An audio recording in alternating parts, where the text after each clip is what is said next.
In the future, dark revelations will come to pass as I finally get to talk about some things I've been building up to. It's great. And Hal will go on another Xenogears tangent. I know. Welcome back, Space Cadets, to Hal and Dave's Trip to Jupiter. Yep, and we are going to the Skyway to fight an evil Mad Queen who's been corrupted by Beetle Cthulhu. There's no part about that statement I didn't like. I know, right? It's everything you could ever want. Yeah. Hey, dude, good to see you here. I can't wait for you to become a sword for me. What? Yeah, he's Masai Moon. Oh... Foreshadowing in a way, but not really. Didn't notice that. Well, because it happens in the future and the time travel, wibbly wobbly timey wimey things. Well, until then, we're gonna go fight the Queen. Yeah. And her mad reign. What I was gonna say is that the website doesn't exist anymore, unfortunately, because it probably wasn't big enough for the web host to want to keep supporting it. But it was a huge Xeno fan site, and the guy had this huge reverence for Xenogears and Xenosaga, and I think Xenoblade Chronicles had just come out when he was doing this website, so yeah, none of the newer stuff was there.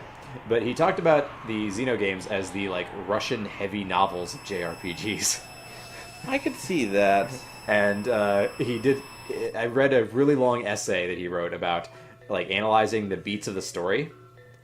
And so, by his analysis, Xenogears and the Xenosaga trilogy and the original Xenoblade all have the exact same story beats of character growth, defeat, and then coming back stronger than ever, with a new form. In Xenogears, that comes where you get a new mech to have a stronger mecha. In Xenosaga, it follows when Cosmos gets her upgrades. Okay. And in Xenoblade, it follows when Shulk's Monado is upgraded. And we're kind of we're not quite seeing it here in Chrono Trigger because it's non-linear. But what I was getting at was how they love to reiterate their story elements with the people who work on these games. To be fair, that's kind of a Japanese concept of reincarnation and stuff, That's in a lot of their stories with, cycles and stuff. I bet we could, just go into Final Fantasy and pick it apart, the same way. Well... There's always the same certain tropes that appear. Well, it's kind of like this. So, if you take Final Fantasy's basic structure, since it's been laid out by 2, it's basically Star Wars to an extent. Well, Star Wars is, the hero with 1,000 faces thing. Yeah. So we just basically broke it all back down to that. Basically. Hello, Dalton. Hey, Dalton. Does he have an eye patch? Is that what we're seeing? Yes, that's it. Yes, he has an eye patch. Okay. Either that or he's just got one really weird eye. Until then. Oh, wait, we do have a triple. Oh, yeah, what are we doing? We just beat him up. Ugh! Fuck you! We have a coordinated team attack. I have a ball. Until then, we're just gonna beat Dalton up like men. What is that called? Triple Triad? Yeah. I love it. Isn't that the name of one of the mini games in Final Fantasy? Basically. Oh, he just has a ball that just reduces us by half. Wait, what? That means it does less and less damage until it just can't do anything. Probably. Either that, or it's till it's okay. That was always my issue with certain because in Final Fantasy it was the gravity spell, which would reduce enemy HP by a quarter or a half relative to their current HP. Oh God, Chrono died, but everyone else lived. The important people care. I actually kind of wanted to read what he said. He said he was immortal. Right? Yeah. So he's gonna do something crazy. Yeah. Until then, Mid-tonic. Wait, did he just go into a time portal? Basically. Now we're gonna follow him. To our great justice. Time travel's our steez. You can't take it. Yeah, time travel's our thing, man. And we're going to the ocean machine. We're going to the ocean down below. Alright, this is a God, I remember this. This is gonna be fun. This is awesome! And by fun, Lavos beckons. Okay. We're probably going to get to this. It's Moon. Thank you for telling us something scary is happening. So this is going to be an interesting section. Right, so, yeah, Lavos crashed in the dinosaur era, and now we're, like... Yeah, and the Queen's like, wait, what is this Mammon machine? This is what the King's been working on. You dare to disobey me? And Shala is going to try and betray her mother.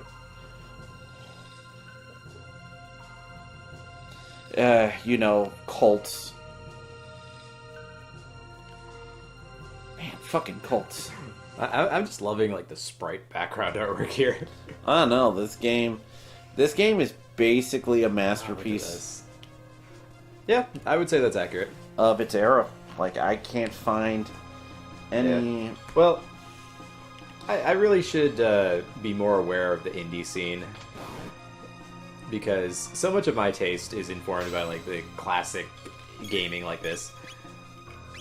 And there's probably some, like, really good, like, RPGs and other stuff done by, like, indie games in these kind of styles that I bet I would really love if I gave it a chance. Probably. But at the same time... Well, the problem is, like, you go to, like, these, like, the Steam store or something, and it's just, like, a million, like, shitty things because there's no quality control, and then, like, some gem hiding there. No, there's always, like, some type of gem you don't know. Sometimes, like, there's actually a lot of gems in games that there's usually, like, believe it or not, there's a lot of, you can find a lot of hidden gems if you try to look for them, but there's so much crap you gotta walk through. Especially because it doesn't help that we're in the era of kind of overused retro graphics. So even, like, here's the thing, no offense to people who like using retro graphics. Yeah, well, it's a trend, so... Okay, it's called Triple Raid. Ooh. So I'm gonna have them beat up on this guy. Triple Triad. I'm just gonna have them beat up on... Yeah, it's a trend, and then, like, there's gonna be a ton of people following that trend, and some people will do it really well and make art out of it, and other people will just be followers. Oh no, it's true. And like I said, there's enough good stuff, I think, if you're willing to look, but at the same time, it's not really worth it because you're probably going to find a lot of stuff you just don't like. And that sucks, yeah, but... I'm trying to think, like... Okay, so, the video game crash of 1983 happened back because there was no quality control then. And I kind of feel like maybe... We're not going to see the same thing happen, but, you know, maybe there's some elements. What? He fights all magic but fire. Oh, okay. Maybe we shouldn't magic these guys. Or maybe we should use specifically... Alright. His weakness. Okay, so... Can we rocket punch him? I'm going to... Yeah, because Shadow, I think, should work. Until then, Lapis! Because we need to heal. These guys are a lot tougher than one would have thought. I might have to switch up my party. Yeah. Until then, Frog, wake up, Frog! Wake up! For the love of God, please wake up since you're, like, the main healer. Chrono Trigger's, like, slapping him awake, like, wake up, wake up, wake up. But he's, like, really twitchy. Chrono's eyes are twitching. He's like me, how I've been over the past few days after I discovered coffee. So, Space Cadets, for decades of my life, I never cared about coffee. Like, all right, my mom would drink it. If I ever tried it, I'd be like, but like, cause mom would always have like dark coffee to try to like keep the calories as low as she wouldn't add sugar and stuff. We escaped. I just did the coward's way. But like the other day, it was really cold, and I was at work, and I was like, and my boss offered to make a cup of coffee, and I was like, I'll take it, and I liked it, and I was like more awake than I had been over the last like 2 months. Oh, Aeon Helm, I'm going to equip that. And possibly a little bit twitchy, but So I'm like, yeah, I can do this. Okay. So we're going to switch things up because guess what? Robo! Luca, you're my girl. I believe in you, Luca. Bring Bulma back. Bring Bulma back. You get new weapon. You get... Is there anything I can give to you that... She kind of was like Bulma with glasses, but the headgear kind of makes it like the time when Bulma put on a scouter. True. She like took Raditz scouter and was trying to reverse engineer it. Yeah, I can see that, actually. Alrighty. So... I forget, I think the scouter was like destroyed by like Vegeta powering up or something. Because, you know, really great when your power meter can just like explode on your face when someone gets too strong. Fire! Yeah. Well, it's interesting that they're red guys who are weak to fire, because like you think they would be fire themselves. Yeah, no, that's fair. Like they could have been ice and they were weak to fire. They like rain blood on you.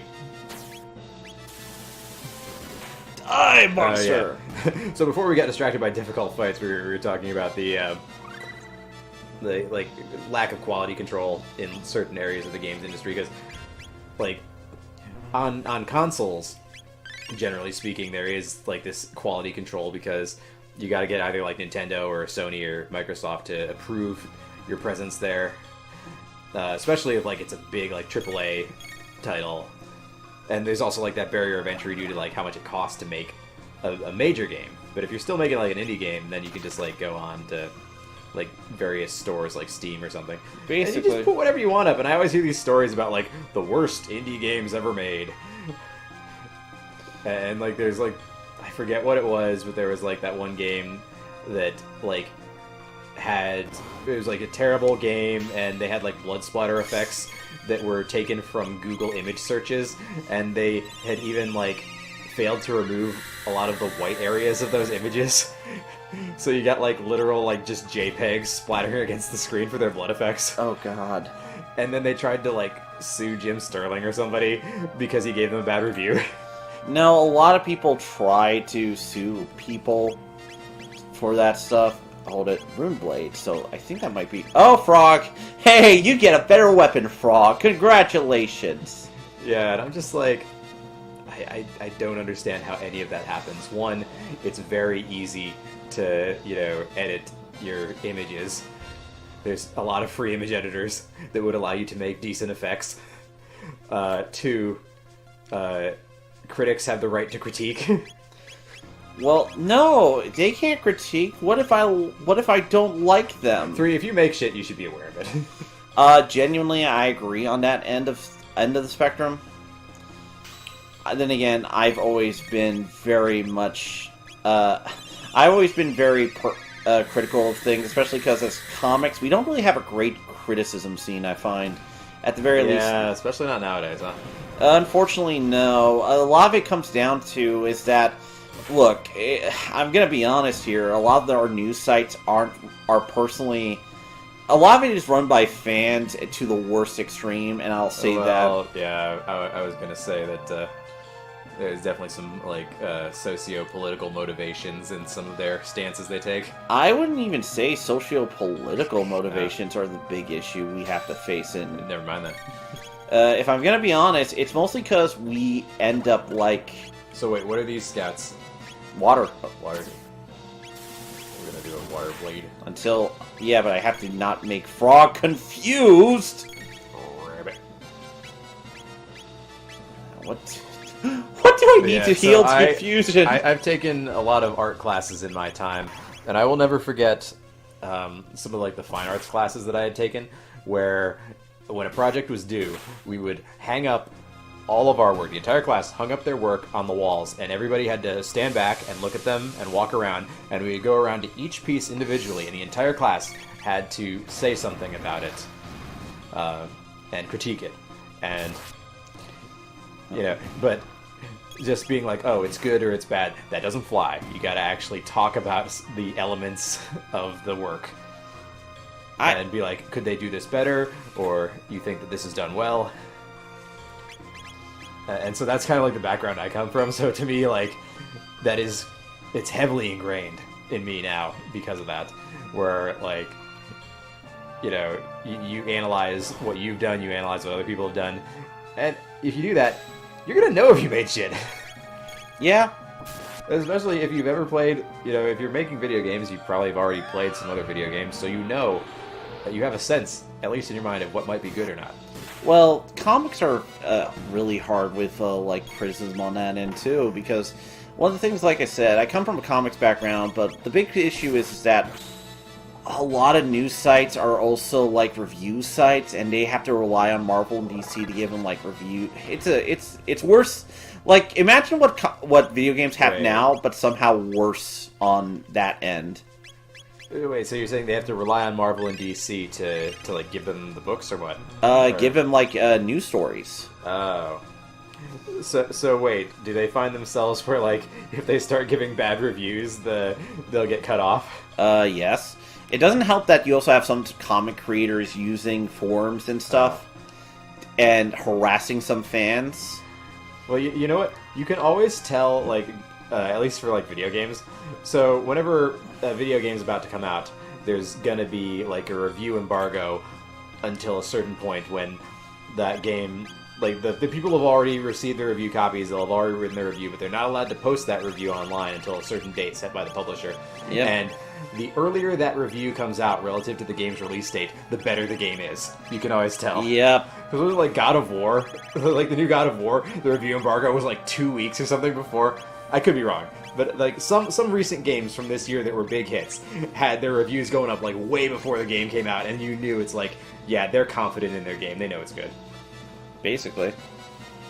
Okay, I know the basics. If the review comes out the same day as the game's release, you might want to reconsider that pre-order.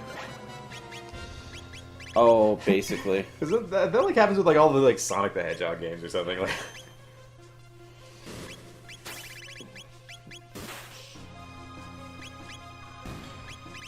Oh man, he did so much damage that Lucas Sprite covered it up. Yep, basically. That's interesting that's actually on a sprite layer below your characters. Okay, so that's what the question mark is. It isn't confusion, it's silence. Oh. I hate silence. That's a weird way of depicting silence. Yeah, usually. So, like, I like how Final Fantasy does it where it looks muffled. This to me seems confusion. A star is the confusion, which, I don't know, like, that seems swapped. Yeah. Well, like Super Mario RPG does it, right? They have the X over the character's mouth. Yeah. Frog and Luca leveled up. Congratulations, you two. You guys don't suck. Or these little gargoyle dudes. More of these gargoyle I keep dudes. thinking that those blue spots are gonna like be like save points or teleport you, but they just keep flashing on us. Okay. I'm gonna go down here. Okay, yeah, there was an item. Fuck it. I'm doing it. These guys. But man, this background. So, we appreciate their subtle creation of lighting on those pillars by using the gradation of color to indicate the light from the bottom that diminishes and highlights the edges up the top.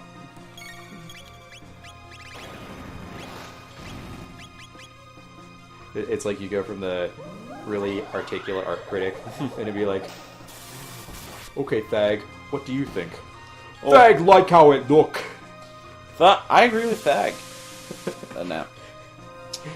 But nah, criticism. Well, you know, criticism's hard. I remember when I've had to learn how to balance out my criticism because I had a friend talk to me about like actually criticizing comic art and how to maybe not hurt people's feelings, even if.